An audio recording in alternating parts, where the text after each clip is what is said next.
Ya baik. Assalamualaikum warahmatullahi wabarakatuh. Selamat pagi, siang, sore, malam, kapanpun Anda menonton video ini. Perkenalkan nama saya Dimas Arya Priambodo dari Universitas Esa Unggul Kampus Citra Raya, program studi teknik komputer.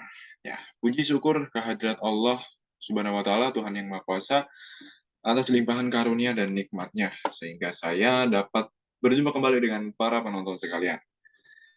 Ya, video ini saya buat untuk memenuhi tugas ujian akhir semester, yang mana tugas tersebut meliputi pembuatan makalah ilmiah dan video presentasi. Ya, pada kali ini saya mengambil topik mengenai surat lamaran dan CV atau daftar riwayat hidup. Nah, apa sih yang dimaksud dengan surat lamaran kerja? Ya, surat lamaran kerja adalah surat yang ditujukan untuk perusahaan atau organisasi yang menawarkan lowongan kerja dengan maksud melamar posisi pada lowongan tersebut. Ya, surat ini bersifat formal karena berhubungan dengan suatu instansi dan juga berdasarkan maksud dan tujuan tersebut ya. Karena kita berhubungan dengan instansi, kita harus berbahasa dengan sopan agar dapat diterima oleh perusahaan gitu. Nah, kemudian CV, apa yang dimaksud dengan CV?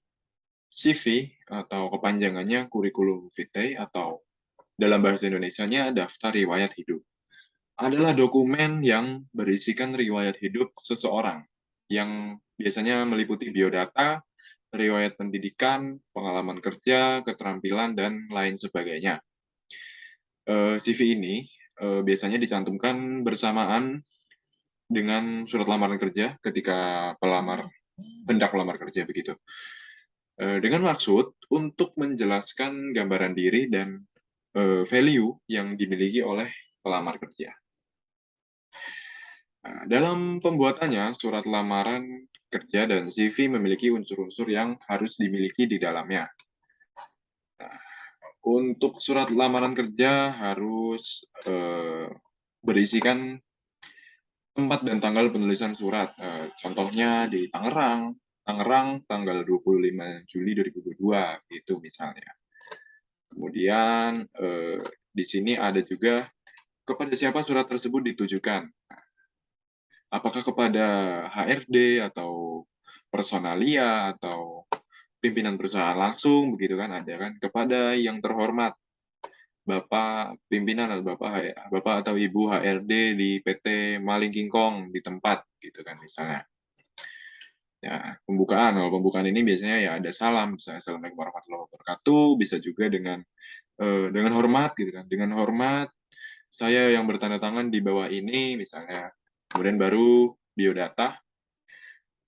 Biodata ya yang wajar-wajar seperti nama, alamat domisili, pendidikan terakhir, jenis kelamin, umur, begitu ya. Kemudian baru dijelaskan maksud dan tujuan. Dengan ini saya bermaksud untuk melamar pekerjaan di posisi yang diiklankan di info lowongan, misalnya begitu. Atau saya berminat untuk mengisi lowongan yang disediakan, atau itulah, atau yang lain sebagainya. Kemudian selain biodata, ada juga pengalaman kerja dan kemampuan yang pelamar miliki. Nah, ini bisa dijelaskan riwayat pekerja sebelumnya. Nah, ini eh, pengalaman kerja ini sebaiknya yang dicantumkan itu pengalaman kerja dalam bidang yang sama seperti itu. Kemampuan juga sama, harus sebaiknya dilampirkan di dalam bidang yang sama dengan posisi yang akan dilamar nantinya. Ya, kemudian ada lampiran atau syarat lamaran. Nah, lampiran di sini biasanya diminta oleh perusahaan, dan lampiran di sini atau syarat lamaran ini ada yang umum, ada yang khusus. Kalau umum itu biasanya seperti fotokopi KTP, ini yang umum-umum diminta lah ya, fotokopi KTP, fotokopi kartu keluarga, fotokopi ijazah, fotokopi SKCK, atau fotokopi kartu kuning atau pencari kerja, begitu kan, dan lain sebagainya. Kalau yang khusus itu, syarat lamaran khusus itu misalnya seperti sertifikat lah, sertifikat misalnya sertifikat kursus komputer atau sertifikat kursus yang lainnya begitu. Ini khusus namanya juga. Kemudian barulah penutup. Nah, penutup di sini sebaiknya menggunakan kata-kata yang menggunakan kata-kata yang bisa menarik minat pihak rekruter. Misalnya seperti saya harap saya dapat bertemu kembali dengan maksudnya saya harap saya bisa bertemu dengan Bapak, Ibu di sesi seleksi rekrutmen karyawan baru di berikutnya gitu. Kemudian hari dan lain sebagainya lah. Kemudian struktur penulisan CV. Nah, kalau penulisan CV ini biasanya CV itu kan biasanya desain ya, ada tata letaknya, ada apa namanya, ada desainnya lah, ada template-nya lah kemudiannya gitu. Namun yang harus dicantumkan di sini biasanya informasi pribadi ya, seperti nama, alamat domisili, atau alamat tempat tinggal, jenis kelamin, umur, status, apakah sudah menikah atau belum, dan lain sebagainya. Kemudian deskripsi diri. Nah, kalau deskripsi diri ini biasanya kita menggunakan 5 sampai 10 kalimat untuk menggambarkan diri kita. Kita harus mendeskripsikan atau menjual lah bahasanya, menjual atau mempromosikan diri, menunjukkan bahwa kita cocok untuk mengisi posisi yang kita lamar. Contohnya seperti saya terbiasa bekerja di bawah tekanan, atau saya terbiasa bekerja di sebuah tim ataupun individu dan lain sebagainya gitu.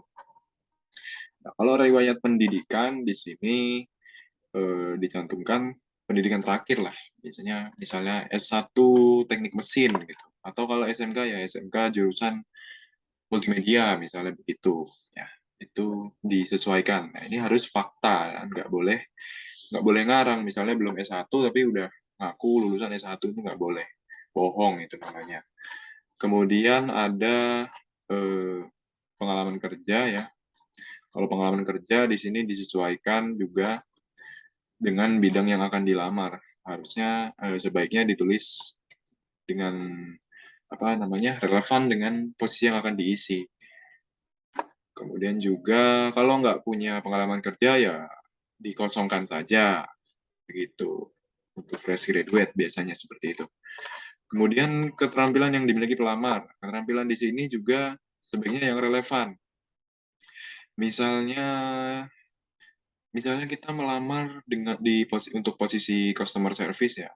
Customer service itu kan di bidang pelayanan. Nah, sebaiknya kita nggak perlu mencantumkan keterampilan memasak gitu. Itu nggak perlu. Nah, kemudian informasi tambahan. Kalau informasi tambahan di sini biasanya seperti nomor handphone, atau akun Instagram, akun Twitter, website portfolio, dan lain sebagainya.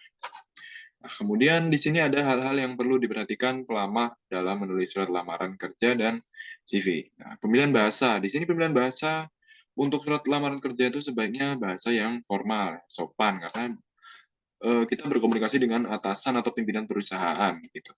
Kemudian penulisan di sini kita harus perhatikan jangan sampai ada salah pengetikan gitu kan, karena biasanya kita buat surat lamaran sekarang itu kan melalui email, atau CV pun sama, kita desain dengan elektronik begitu. Jadi diperhatikan penulisannya, jangan ada typo lah bahasa sekarang begitu, karena dapat mengurangi penilaian. Kemudian cara mencantumkan informasi. Nah, informasi di sini harus singkat, padat, jelas, dan relevan begitu, karena dapat menambah penilaian kalau syarat-syarat itu tadi sudah terpenuhi. Nah, kemudian di sini ada cara pihak rekruter menilai surat lamaran dan CV kita. Nah, kalau CV itu kan biasanya desain ya. Jadi desain ini hendaknya sesuai dengan posisi yang dilamar. Misalnya kita melamar di posisi kreatif seperti desainer misalnya. Jadi kita buat CV kita sekreatif mungkin lah begitu. Kemudian menunjukkan kepribadian pelamar dengan jelas dan relevan di sini. Kita harus menunjukkan kepribadian kita, karena bakal dinilai apakah kita ini bisa dilihat dari bahasa yang kita gunakan. Apakah kita dinilai optimis atau pesimis atau sombong atau bagaimana ya. Nah, ini juga termasuk ke dalam cara menerangkan kemampuan yang dimiliki pelamar gitu. Jangan jangan memberikan kesan tinggi hati gitu ya. jangan sombong, dan jangan juga pesimis gitu. Kemudian di sini kita harus menjelaskan secara spesifik. Nah, spesifik di sini kita harus menjelaskan, maksudnya kita harus menjelaskan secara detail, jangan hanya mendasar. Misalnya kita menjelaskan pengalaman kerja sebagai operator produksi.